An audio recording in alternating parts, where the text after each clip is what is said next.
that has never been in contact with any particular law enforcement court system.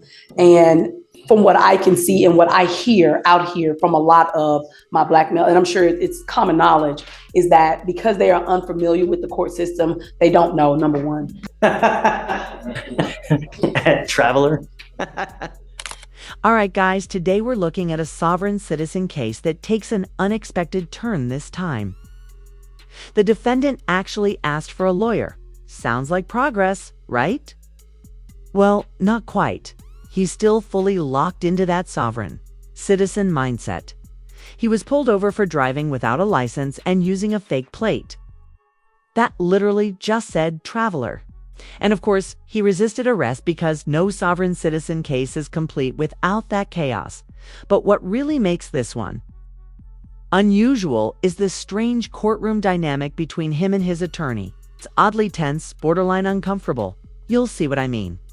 Let's dive into this wild hearing drop. Your thoughts in the comments, especially about the lawyer in this one. Discussed it on this case, and we just both want you to hear the PC, if we can, Judge. Okay.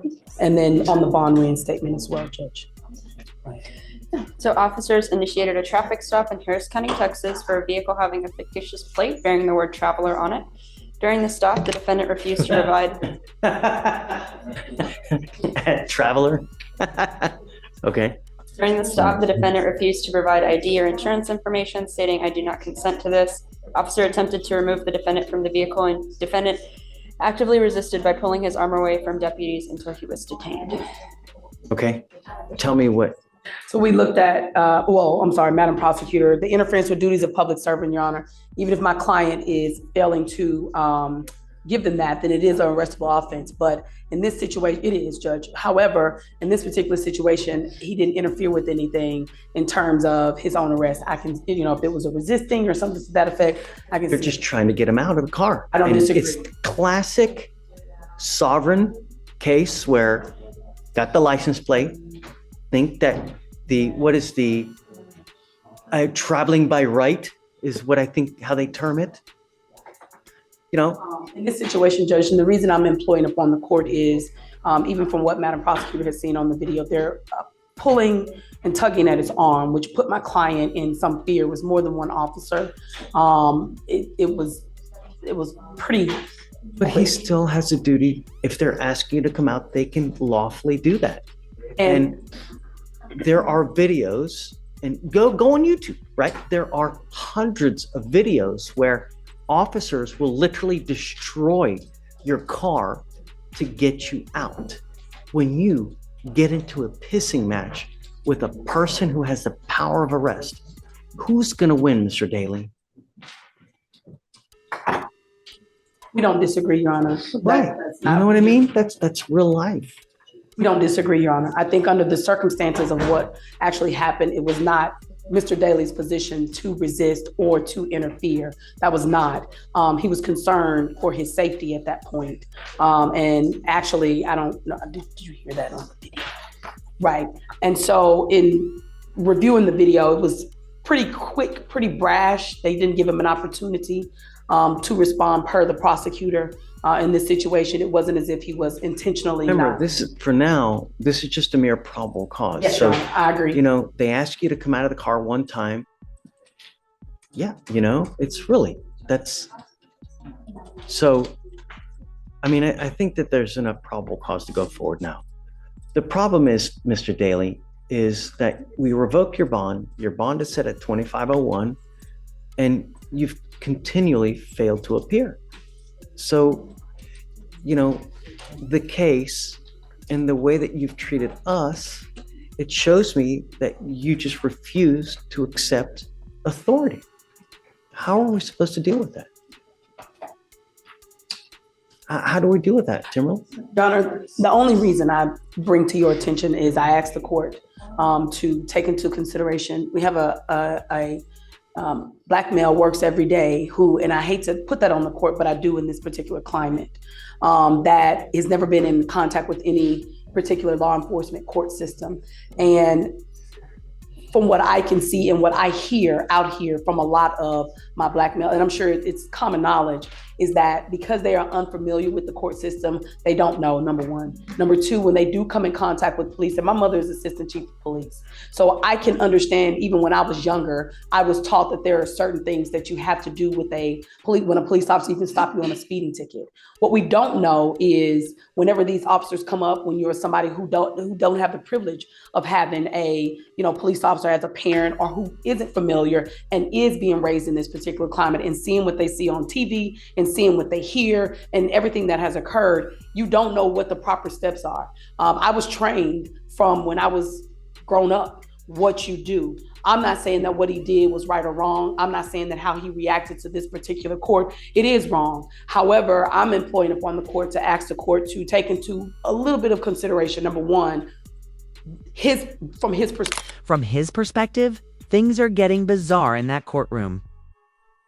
His attorney suddenly brings up racial bias, which, while serious, if proven, feels like an odd angle given the rest of what's happening here. But that's not even the strangest part. She's practically hovering over him like a protective parent. At one point, it feels less like legal counsel and more like emotional babysitting. Honestly, never seen an attorney get this physically and emotionally involved in court. It's definitely unusual. And let's talk about the argument. She's trying to claim there wasn't probable cause for the traffic stop. But come on, he was driving without a license and had a fake plate that literally just said traveler. That alone is a red flag for most officers. Plus, this is Judge Furr we're talking about. Not the kind to entertain nonsense, especially from someone who skipped previous court dates like the rules don't apply. I don't see this defense holding up. Let me know your thoughts in the comments, especially about that attorney's behavior. Have you ever seen anything quite like this? Let's jump back in. Can't just say this, but I do see that, from what I've known from this particular case and now in talking to him, I do believe that there is a sense of sometimes they just don't know. Sometimes they just don't. So I'm asking to reinstate his PR bond. I am now on the case. What you know about me, I'm a tight attorney. I run a tight ship. So, and by which of way I believe I can reach him and getting him to court and resolving this matter, which is what I talked to the prosecutor about when you were on break. It's like, let's just resolve this. Let's take care of this. I'll buy it. Yes, sir. Okay. Thank you, Judge. I'm not going to do this again, though. I promise you. I don't care whoever you have. If you flake on us again, that's 3 times. It's out. I'm not going to do it again. Do you understand, Mr. Daly? I mean, when you come to court, good things happen. When you don't show up and you continually do it, you can't expect good things to happen. Now, do you have a Texas driver's license? No, right now. You're not allowed to drive. Right. You have a bond condition and you've signed an affidavit with me today promising you're not going to drive. I don't care how you term it. Driving, traveling, however you're going to word it, whatever you do not get into the driver's seat of an automobile, a motorcycle, anything with a combustible engine where you can get on the road unless you have approval from us. Do you understand? I don't care that you have to work. I don't care if you have to go to church. I don't care if you're going to a funeral. I don't care if you're going to wherever it may be. Do not drive. Do you understand? Heed this warning. You're not going to get another one. Okay, Timberlake, I'll reinstate the bond. Thank you, Your Honor. And I'll talk to her. We were going to try to talk to Chief, but it's pretty busy today. I think the case is only 3 months old, so you've got time. You can do whatever you want. Yes, sir. Thank you, Judge. Because you have a lawyer, I will waive your appearance. You don't have to waste your time coming to court now, but you must stay in touch with her and she'll tell you when you got to come back to court. If she comes back and tells me she can't get a hold of you because you're playing games or you've gone AWOL or whatnot, or you get arrested for something else, all bets off. We good? I'm not asking for much, man. Really. And for future reference, when you get into a pissing match with someone with the power of arrest, you are nearly always going to lose. It's just the way it works. And as a young black man in today's society, you got to be extra special careful because things can go really wrong really quick. And there's evidence of that over and over. This case was surprising on several levels. The defendant skipped court, resisted arrest, and drove around with a homemade-looking license plate that read Traveler.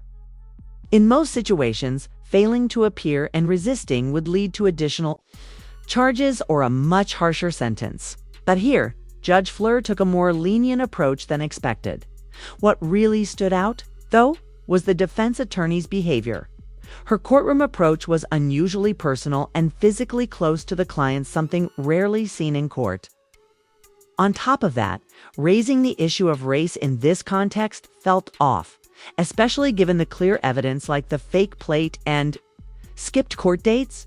The judge didn't seem convinced, and for good reason. Arguments like these tend to fall apart when the facts are this straightforward. Overall, the case offered a mix of legal confusion and courtroom theatrics that made it hard to look away. What are your thoughts on the sentence and the defense? Strategy? Was it fair or far too soft? Drop your takes in the comments and stay tuned for more courtroom breakdowns.